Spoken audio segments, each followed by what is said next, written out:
Cak Unggul, siang Ya, hari ini kita kan bakalan share barengan sama siswa-siswi yang tentunya juga pengen belajar piye to carane dadi MC, gimana to caranya ngomong di depan orang biar nggak gugup dan nggak ndredeg. ya. Terus kalau misalnya di tengah-tengah itu kehilangan kata-kata, blank dan lain sebagainya, cara ngatasinya gimana? Oke, mungkin Cak Unggul Mm-mm. bisa memberikan pengantar dulu untuk siswa-siswi yang pengen apa ya menguasai tentang public speaking tentunya. Monggo Cak Unggul.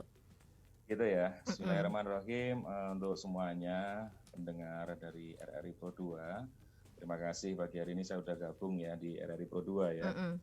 Kebahasan dari pagi hari ini adalah topik seputaran seluk-beluk mengenai public speaking. Mm-mm. Perlu diketahui dulu public speaking secara harfiahnya atau mungkin dari katanya udah bisa kita artikan ya. Jadi Mm-mm.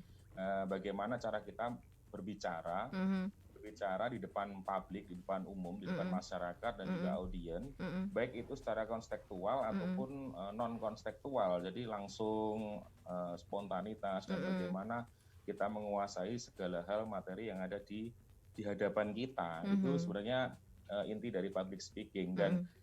kalau boleh dikategorikan ya, public speaking itu banyak sekali sebenarnya kalau kita klaster-klasterkan ibaratnya seperti itu ya. Kayak corona Dan ya pakai klaster.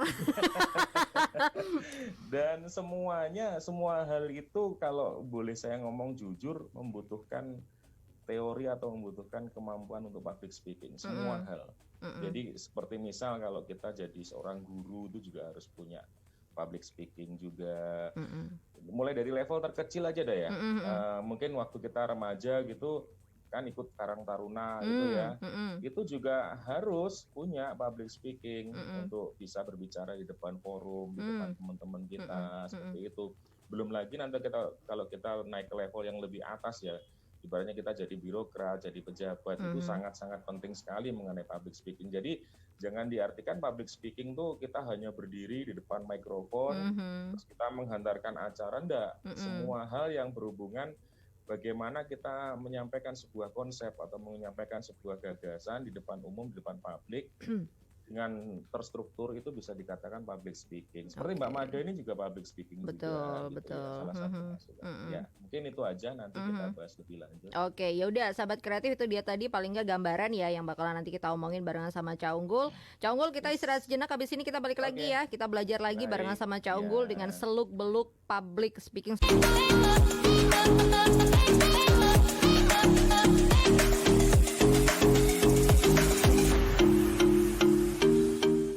Cak Unggul, kita kembali Hmm, ke benang merah tadi tentang yes. public speaking ya. Kalau Cak Unggul juga udah kasih tahu gambarannya seperti apa.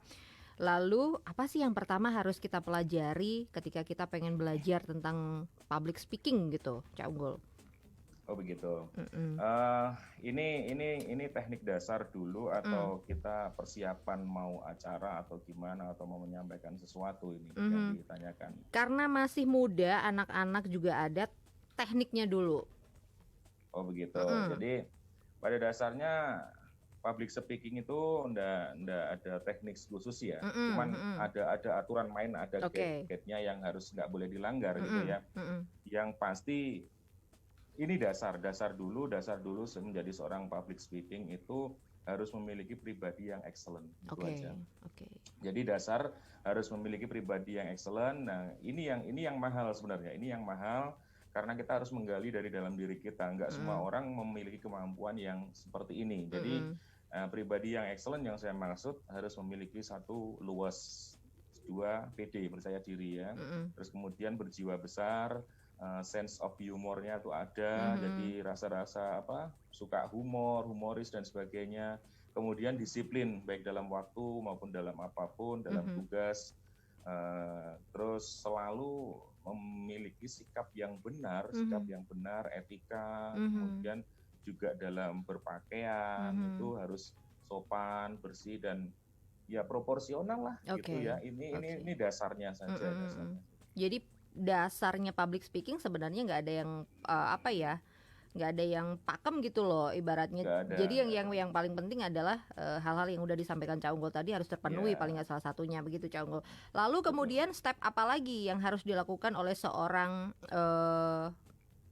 siswa ataupun juga Hmm, mahasiswa hmm. yang pingin banget terjun ke dunia public speaking setelah teknik dasar yang tadi sudah Cak Unggul sebutin? Yang jelas harus mengolah dari kemampuan pribadi ya. Mhm, Pribadi menjadi percaya diri, confident dulu dikuatkan. Jadi mhm, banyak sekali kejadian public speaking itu di awal-awal mereka udah pede ya. Sebelum mhm, berangkat udah pede. Di saat menghadapi audien yang jumlahnya katakanlah puluhan, mhm, ratusan, bahkan mhm, ribuan, tiba-tiba langsung down. Itu mhm, banyak banget. Jadi mhm, yang pertama kali disiapkan memang harus pede, mhm, relax gitu ya, mhm, relax apa yang menjadi materi nanti benar-benar dikuasai, mhm, jangan sampai nanti blank di tengah jalan. Nah, mhm, ini nggak boleh. mhm, Jadi kalau sudah memiliki persiapan yang matang, relax, pede mhm, dan menguasai materi, nanti mhm. tinggal jalan aja. Kalau Oke. mau belajar atau mau melatih, bisa deh dicoba dulu mungkin ya, Mhm. kalau skala kecil ngomong dulu di depan keluarga gitu Mmm, ya, mhm, terus mhm, ngomong dulu di depan teman-teman. Jadi kalau mhm, saya sebenarnya ada sebuah teori ya, mhm, ada sebuah teori yang mengatakan kalau kita public speaking, kita berbicara di depan umum, mhm, itu anggap aja mereka nggak ada. Ibaratnya mhm, kita ngomong, kalau kalau menurut saya itu nggak pas sebenarnya. mhm, Ya, jadi kalau mhm, saya pribadi lebih gini, mhm, anggap aja kamu ngomong di depan orang yang sudah kamu kenal. mhm, Jadi kamu tahu siapa yang kamu hadepin, mhm, kamu tahu siapa yang kamu ajak ngomong, kamu mhm, tahu siapa yang harus kamu sapa, mhm, atau mhm. mungkin kata-kata apa yang pas untuk kamu sampaikan gitu. Jadi Oke. kan kemarin-kemarin ada yang sering bilang seperti itu ya. Mmm, Kalau kita mhm, ngomong di depan publik itu anggap aja mereka nggak ada, anggap aja kita betul. berdiri, kita nggak ngadepin siapa-siapa, jadi Mhm, biar kamu pede. Kalau mhm, saya malah justru nggak pas seperti mhm, itu. Kalau mhm. kita nganggap mereka nggak ada, akhirnya apa yang kita sampaikan kan seolah-olah kita ngomong kosong kan gitu kan. Betul, Jadi betul. kalau saya lebih lebih cenderungnya kita ngadepin seolah-olah kita berbicara kepada orang yang sudah kita kenal. Mhm, Contoh misalnya di depan kita tuh audien kita mungkin ratusan bahkan ribuan orang itu ya. mhm, Anggap aja mereka tuh teman kita semuanya, mhm, sahabat kita semuanya. Jadi mhm, PD kita terbentuk, kita ngomong pun juga pas. Nggak mhm, mungkin kan kita melanggar jalur. Jadi mhm. bahasan kita juga pasti ada gate-gate dari panitia itu seperti itu. Oke. Nah, kalau dulu sih, lupa ya SD atau SMP, ada Hmm, juga orang yang lebih paham mengatakan ketika kita tidak sanggup menatap mata dari penonton, mungkin kita bisa menatap di ini nih, apa namanya, atas kepala supaya mungkin betul. sedikit, apa ya, menghilangkan rasa gugup gitu. Bener Iya. nggak sih, Cak Unggul?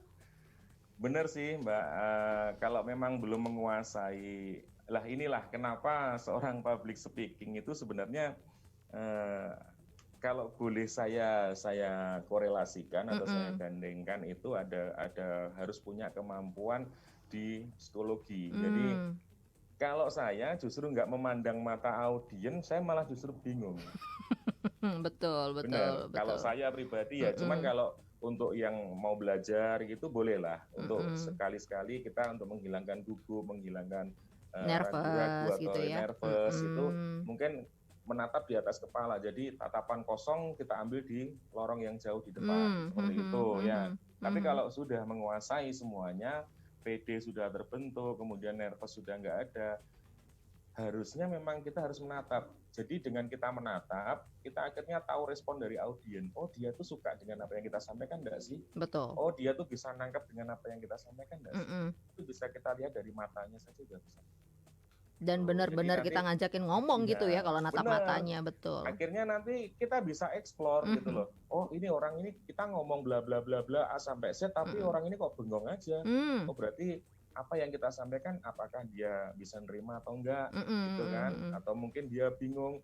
Nah, di saat seperti itu kita nangkep akhirnya poin-poin mana yang harus kita ulang dan yang harus kita tekankan itu bisa kita lakukan. Itu kalau Oke. saya. Itu Oke. kalau step tentang, rasa percaya diri ya ketika Yes, kita, betul, betul. terjun di dunia public speaking. Habis itu Ya, otomatis kaitannya dengan materi dong, Cak betul. Unggul. Gimana supaya kita Mm-mm. benar-benar bisa menyusun sebuah materi sebelum kita terjun di depan orang, terutama kan nggak mungkin kita setiap hari mau konsultasi ke orang yang lebih paham juga, apalagi kaitannya Ya. sama waktu, tempat, dan juga kondisi, Cak Unggul.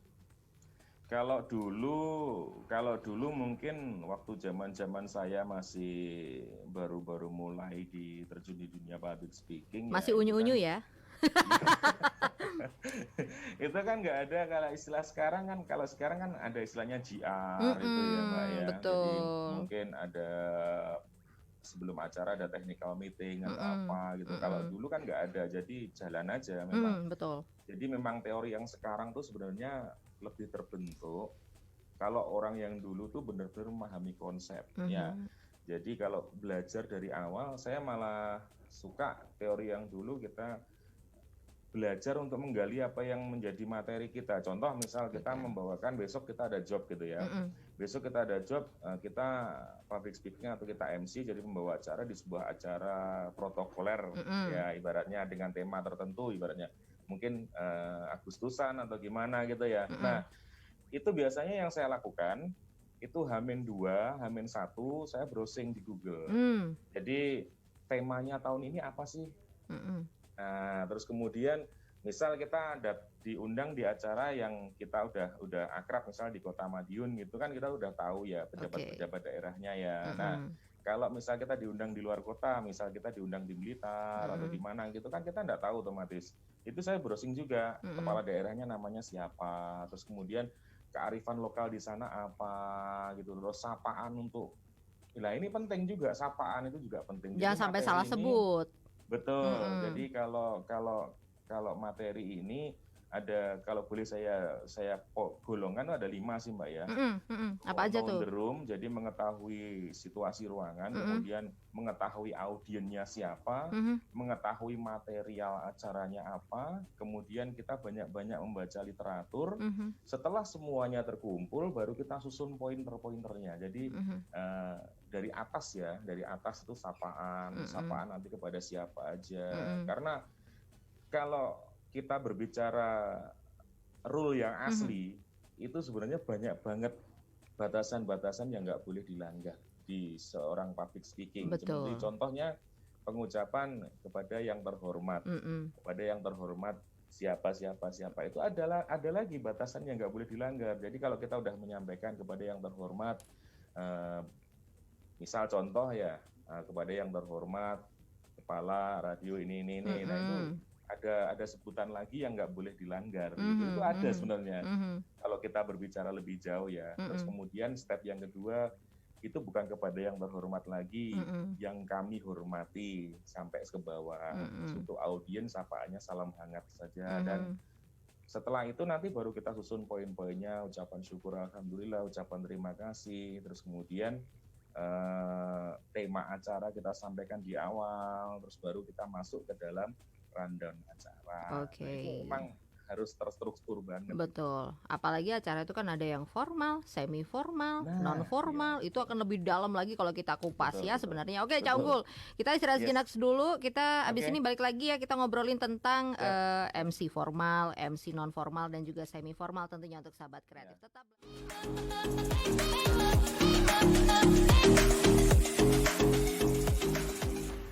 belajar di RRI Madiun barengan sama Cak Unggul Nusantara tentang seluk-beluk public speaking. Ngomongin public speaking, berbicara tentang ngomong di depan orang, tentunya konsepnya adalah formal, semi formal dan juga non formal.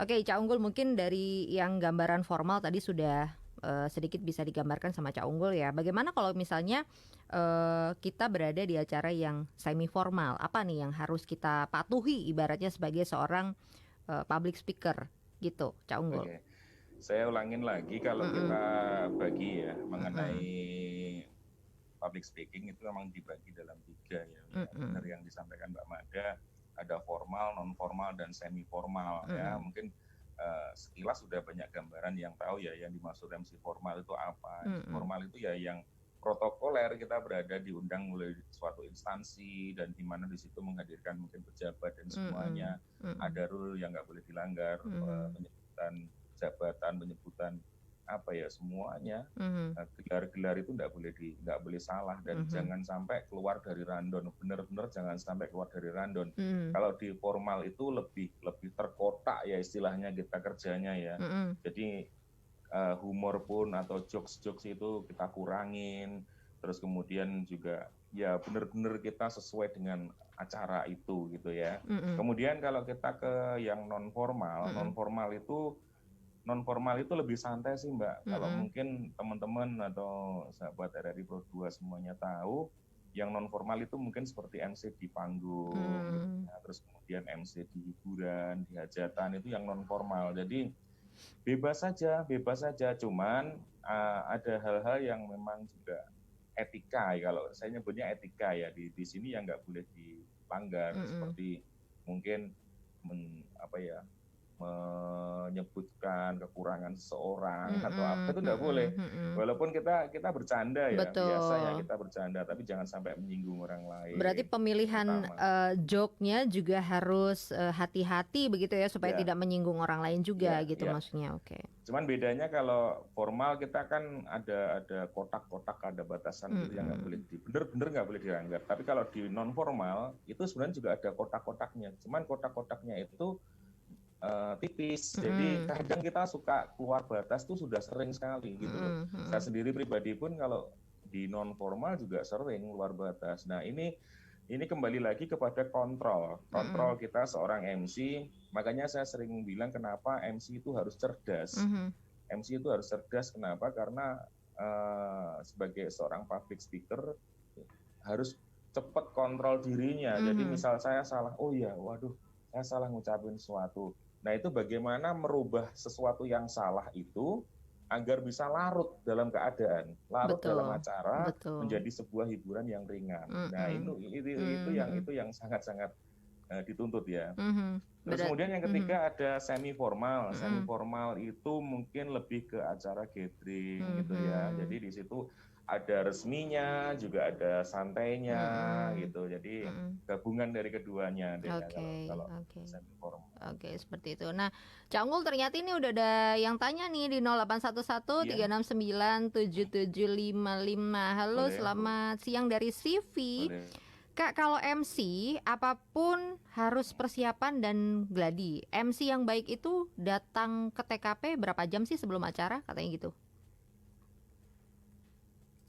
Kalau standarnya ya, Mm-mm. standarnya itu tergantung acaranya juga sih. Mm-mm. Saya nggak Mm-mm. bisa kasih patokan, cuman Mm-mm. maksimal kalau bisa 1 jam sebelum acara. Tapi Oke. ada juga yang 3 jam sebelum acara, Mm-mm. 2 jam sebelum acara tergantung, dan juga tergantung juga mungkin kalau udah jobnya padat gitu ya, mungkin satu hari bisa di 3 tempat, 4 tempat oke. gitu kan, tetap harus pakai jarak waktu Mm-mm. juga. Nah itu juga Mm-mm. pengaruh. Nah Mm-mm. bisa diakalin sih, semuanya bisa diakalin. Jadi kalau misal besok kita ada job di 4 titik gitu ya, 4 tempat dalam satu hari yang sama, 4 titik yang berbeda, itu kalau saya pribadi itu H-1 sudah saya siapkan konsepnya semuanya. Mm-mm. Jadi keempat-tempatnya sudah saya telepon atau Mm-mm. mungkin saya WhatsApp gitu ya. Mm-mm. Nanti materinya apa, yang Mm-mm. datang undangannya siapa gitu sudah saya catat. Jadi kita datang udah ready gitu biasanya. Kalau memang kita nggak bisa ngatur waktu kedatangan kita, tapi kalau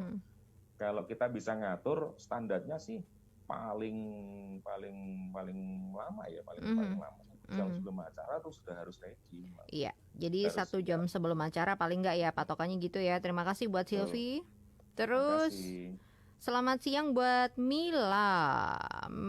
Misal pas MC ngeblank, mungkin kehilangan kata-kata atau tiba-tiba hening gitu. Apa yang bisa kita lakukan? Bagaimana meralat omongan yang salah atau apa nih salah sebut pas MC misalnya gitu. Tuh apalagi kalau acara official ya, acara resmi. Waduh. Ya inilah yang disebut, yang saya sebut tadi sebagai kontrol diri ya. Kalau acara protokoler itu mungkin masih bisa apa ya?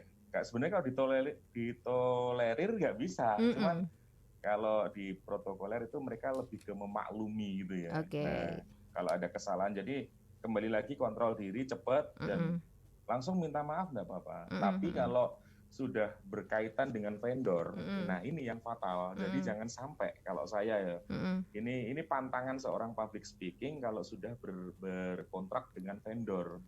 Misal Fatal ya. jargon-jargon dari satu vendor gitu ya, Mm-mm. kan misal sama-sama misalnya produsen sebuah kendaraan atau gimana gitu kan mesti memiliki jargon masing-masing ya. Mhm. Jangan sampai jargon dari perusahaan A dibawakan di acara perusahaan B, fatal ini. Bener fatal. Waduh, iya benar. Fatal ini ya. Mm-mm. Soalnya sering ada sih cerita kemarin kejadian itu teman ya, saya diceritain juga, saya nggak tahu Mm-mm. orangnya. Gimana tuh? Itu salah nyebutin jargon, Waduh. akhirnya seketika langsung suruh turun, kontrak diputus. Udah, kan Oh, fatal kan? fatal Ya, juga. makanya Pulang nggak bawa duit bener, dong. bener, Mhm. bener Malu, malu ini nggak boleh betul-betul, kalau malu kalau sudah terkait sama kalau sudah terkait sama sama vendor vendor ya. itu udah hati-hati, Kejam. nggak berani. Jadi memang harus Bener-bener. betul-betul kata Cak Unggul tadi memang benar ya, disiapin dulu, produk knowledge-nya dipelajari dulu, Ya, browsing ya, dulu, ya, memang butuh persiapan ya, semua itu. Kalaupun ya, dadakan juga Cak Unggul bilang sebagai seorang public speaker juga harus cerdas ya, harus siap dalam cerdas, kondisi ya, apapun smart, seperti itu. ya. Oke, Harus siap. selamat. Karena pada Mhm, prinsipnya mhm, apa yang kita sudah persiapkan mhm. itu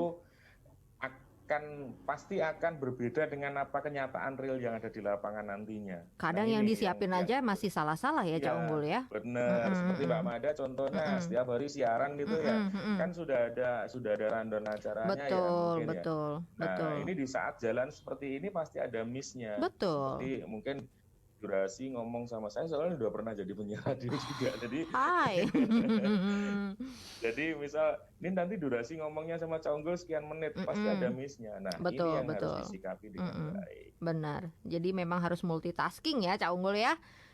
Oke, Yes, selamat betul. siang buat Zizi. Gimana biar kalau kita belajar MC sama seseorang tapi pas tampil jadi karakter diri kita sendiri alias nggak kebawa jadi kayak guru kita. Misal nih, Mada belajar sama Cak Unggul. Mungkin Cak Unggul memberikan teknik-teknik sekian sekian Hmm, sekian sekian. Ketika tampil di hmm. atas panggung gimana supaya menghilangkan image Cak Unggul dalam diri Mada misalnya kayak gitu.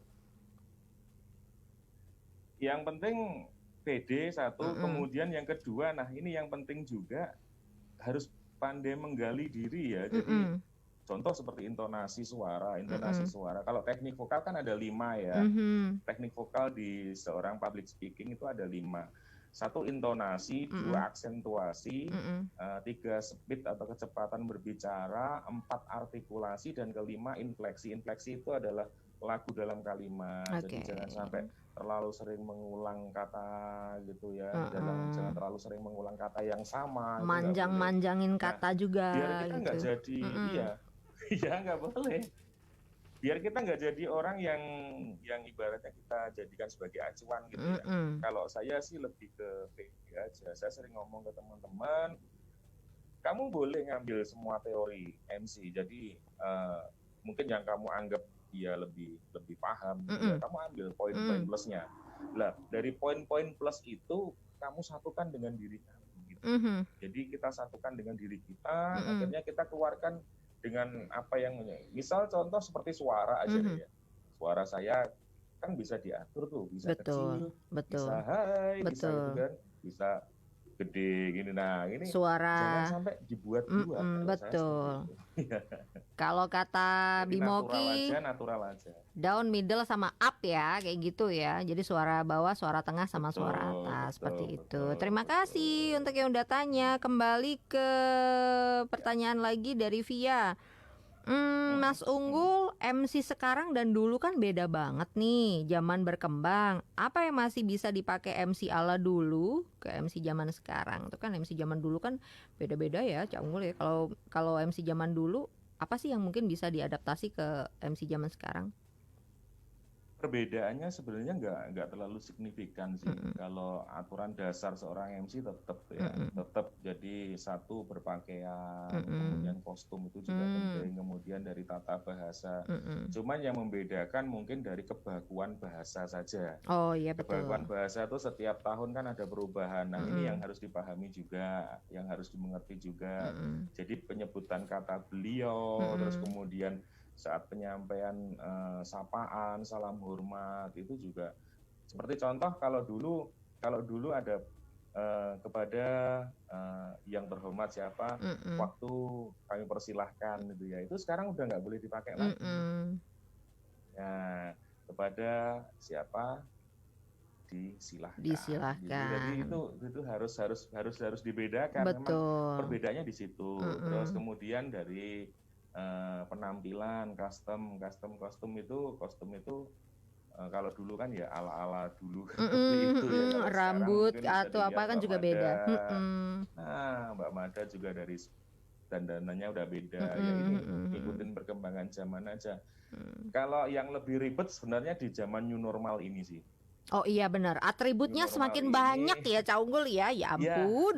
seperti mic kita harus bawa sendiri gitu Mhm. ya. Mic ini harus punya sendiri. Jadi Mm-mm. eh, kalaupun misal kita nggak punya mic sendiri ya, kita harus beli cover mic itu ya. Cover mic itu Betul, kan ada kan harus yang steril ya. Oke. cuma 4.000 atau 5.000 per Mm-mm. biji kalau nggak salah itu. Jadi Mm-mm. harus ready itu, Mm-mm. jangan sampai kita bergantian. Kemudian kalau diterapkan di acara protokoler ya kita harus pakai face shield dan sebagainya. Tergantung nanti konsep acaranya gimana. Oke, jadi tergantung konsep acaranya seperti apa ya, sahabat kreatif. Jadi memang nggak bisa Ya, disamakan MC di sini dengan di sana dengan beberapa acara memang beda-beda. ya, betul, Oke, betul. selamat siang buat Tommy. Cara berekspresi biar nggak kaku di depan gimana ya Pak ya? Kadang tanpa sadar tangan saya tuh garuk-garuk atau masuk kantong katanya gitu. Ngapain coba? Nah ini masuk dalam poin sebenarnya. Mm-mm. Ada 14 poin preparation yang harus nggak boleh dilewatkan sebagai Mm-mm. seorang MC. Salah satunya juga itu di poin yang ke-11 itu Mm-mm. jangan sampai kita gerak tangan yang nggak perlu. Mm-mm. Itu ibaratnya kita apa ya? Terus kemudian tatapan mata. Mm-mm. Di saat kita blank, di saat Mm-mm. kita benar-benar kosong gitu ya, tetap pede aja, mungkin bisa dialihkan gimana begitu. Yang penting untuk membangkitkan rasa pede kita, tarik nafas, diam. Kalau saya sih biasanya di saat blank gitu ya, pernah ya Mbak, yang namanya Mm-mm. orang pasti pernah lah Mm-mm. ya blank. Itu biasanya saya duduk, Mm-mm. kalau nggak gitu saya pejamkan mata, saya tarik nafas, saya minum dulu, itu nanti udah rileks lagi. Oke. Jadi beda-beda Iya, gitu. tiap orang Yang penting beda-beda ya. jangan sampai melakukan gerakan-gerakan yang nggak perlu, Oke. yang diulang-ulang, apalagi Mhm. respon yang dilihat dipandang orang tuh, waduh, Mm-mm. sikap sempurna itu juga penting. Mm-mm. Berarti pada dasarnya percaya diri itu juga jadi tonggak utama ya menjadi seorang public speaker ya, Ya, Cak Unggul ya. dasar Dasar yang utama itu, harus dasar percaya diri. dasar. Oke. Dan Mm-mm. jangan sampai jadi seorang public speaker itu apa ya, kita wajahnya cemberut, Mm-mm. wajahnya jangan sampai. Mm-mm. Kita harus murah senyum, Mm-mm. sering menyapa, Mm-mm. walaupun kita berangkat dari rumah ibaratnya ya. Ada masalah problem di rumah gitu, atau oke. gimana, kita sampai di tempat acara lepas semuanya, kita senyum seolah-olah nggak ada apa-apa. Walaupun di backstage menangis gitu ya. Banyak sih Mbak, banyak seperti itu, banyak ya. Jadi di rumah berantem sama siapa gitu, di depan tampil hai gitu, tau di belakang. Aduh, curhat ya Mbak ya, ya ampun. Selamat siang buat Vika. Apakah kalau ingin tampil di depan harus dihafal atau boleh bawa teks? Nah ini nih Mas yang biasanya peralatan yang bukan peralatan nih ya, kayak bisa dibilang atributnya seorang MC. Mungkin catatan lah atau kerpean jadi seorang MC itu idealnya seperti apa sih Cak Unggul? Catatan itu boleh, ya. Saya bilang boleh, saya nggak melarang, tapi boleh. Cuman itu nantinya akan membuat kita kaku sih sebenarnya. Jadi kalau saya lebih ke ini aja, catatan ke rundown acara aja, terus kemudian nanti apa yang menjadi isi-isi dari jembatan dari acara 1, 2, 3 itu kita kembangkan sesuai dengan karakter kita aja. Jadi kita lepas aja. Cuman kalau memang belum terlatih ke situ, boleh bawa catatan dengan catatan ya. Apa ya bahasanya? Dengan tanda kutip, H-1 sudah dilatih dulu kata-kata itu. Betul. Jadi kita boleh bikin tertekan gitu ya. H-1 udah boleh dilatih dulu. Kita latih intonasinya, kita latih penyebutannya, terus titik komanya di mana kita harus pas. Jangan sampai waktunya titik kita bahasanya ngambang gitu kan, nggak asik kan ya. Terus Yang paling penting lagi pada saat nanti acara, misal kita membawa terpekan kertas gitu ya, itu jangan sampai mata kita tertuju ke kertas Oh saja. iya benar tuh, kelihatan banget kalau nyontek ya. Nggak boleh. Jadi iya kelihatan banget kalau kita baca. Jadi ibarat kita bawa buku gini, ya udah kita bawa buku gini, tapi tetap mata kita di depan, kita ngelirik aja, tulisan kita ngelirik aja. Jadi kertas ini, buku ini harus dibikin titik-titik. Jadi poinnya di sini dilingkarin, poinnya di sini dilingkarin, poinnya di sini dilingkarin. Jadi dilihatnya pada waktu poin-poinnya saja. Itu nanti akan lebih natural. Oke. Dan akan melatih seseorang. Oke. Baik, kita kembali ke pertanyaan berikutnya. Selamat siang dari Anggi. Cara mengatasi grogi ketika kita bicara di depan orang. Tadi sebenarnya sudah disinggung ya sama Cak Unggul ya mungkin, tapi ya ada tambahan sedikit tentang mengatasi grogi untuk seseorang yang mungkin baru pertama kali bicara di depan umum.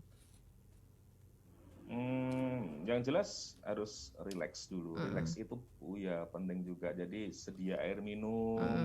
Selama perform acara, usahakan jangan sampai mulut sama tenggorokan kita kering. Oh iya. Jadi sedia air minum, terus kemudian sebelum acara usahakan jangan makan yang berat-berat, apalagi yang mungkin bersoda gitu ya, jangan. Jadi ibaratnya kita sebelum acara mau makan dulu nih, kencengin. Karena lapar ya, mikirnya gitu ya. Pada saat acara, iya, nggak lebih baik nyamil aja atau gimana, atau mungkin cake, roti gitu ya. Tapi yang penting harus sedia air putih. Itu juga bisa ngurangin grogi kita sih. Yang penting relax juga. Dan kalau saya rasa sih Mbak ya, mungkin panjenengan juga sudah pengalaman ya. Apapun kalau sudah kita persiapkan secara matang, insya Allah kemungkinan untuk grogi itu tipis sekali kok. Setuju. Bener. Pokoknya jadi persiapan kalau materi ya. sudah kita siapkan, iya kita udah tahu yang kita hadapi. Paling nanti kita nervousnya pada saat undangannya kok banyak banget ya. Nah itu kita nervous. Keduanya mungkin waduh kok tiba-tiba yang datang pejabat ya. Nah itu kita nervous. Nah, itu nanti ada trik-trik tersendiri untuk mengatasi. Kalau misalnya masih ada penyakit grogi, hubungi Cak Unggul. Siap. Oke. Nanti bisa DM di Instagram saya. Nah, bisa DM ke Instagram ya. Oke, tips-tipsnya semuanya bakalan dibagi buat kamu. Terakhir nih, Cak Unggul, mungkin ada pesan atau saran untuk generasi muda yang saat ini mungkin bisa dibilang MC, public speaker itu adalah salah satu profesi yang menjanjikan ke depannya. Mungkin Cak Unggul bisa memberikan pesan dan juga saran untuk generasi muda yang pengen terjun ke dunia public speaking. Ya. Untuk semua generasi milenial ya, yang nanti berikutnya ke depannya akan menjadi generasi Zoomer ya. Banyak banget yang memang harus disiapkan. Salah satu di antaranya adalah kemampuan kita berbicara kepada orang lain, karena ke depan bukan suatu hal yang tabu saya rasa mengenai masalah digitalisasi dan bagaimana kita menyampaikan konsep di depan orang, dan itu sangat-sangat berkaitan erat dengan public speaker. Jadi bisa disimpulkan atau mungkin bisa saya sampaikan bahwasanya public speaking ini, kemampuan untuk berbicara di depan publik ini bisa dibutuhkan di semua lini. Pelajari, kita ambil poin plusnya. Kalaupun kita nanti nggak bisa menjadi seorang public speaker dan bisa menjual diri kita untuk berpenghasilan di public speaker, minimal dari public speaker itu kalau kita menggali lebih dalam itu bisa membentuk karakter diri kita kok. Jadi bisa membentuk diri kita menjadi seseorang yang berjiwa besar, excellent, cerdas dalam segala sesuatu, menghadapi hal itu cepat, tanggap, sigap, dan benar-benar membuat kita disiplin. Jadi kita ambil poin plusnya di situ. Mengenai nanti ke depannya, waduh aku mau jadi MC, mau jadi pembawa acara, ya monggo gitu ya. Saya juga terbuka aja, nanti silakan DM ke Instagram saya @cakunggulnusantara. Di situ nanti akan saya bagikan semuanya, nggak masalah gitu ya. Cuman kalau poin plusnya yang boleh diambil, memang kita harus menjadi pribadi yang excellent, dan itu bisa didasari bagaimana cara kita menyampaikan apa yang kita sampaikan ini dengan baik, terstruktur, rapi, dan sesuai dengan koridor atau etika budaya yang ada di Indonesia. Iya, sebagai catatan yang paling penting adalah percaya diri dan persiapan, itu yang paling penting Cak Unggul ya, ketika mau terjun. Baik, terima kasih Cak Unggul Nusantara atas waktunya siang hari ini, sudah berbagi ilmu, pengalaman untuk sahabat kreatif semuanya. Semoga kapan-kapan bisa gabung lagi ya. Amin, insyaallah. Terima kasih. Selamat siang.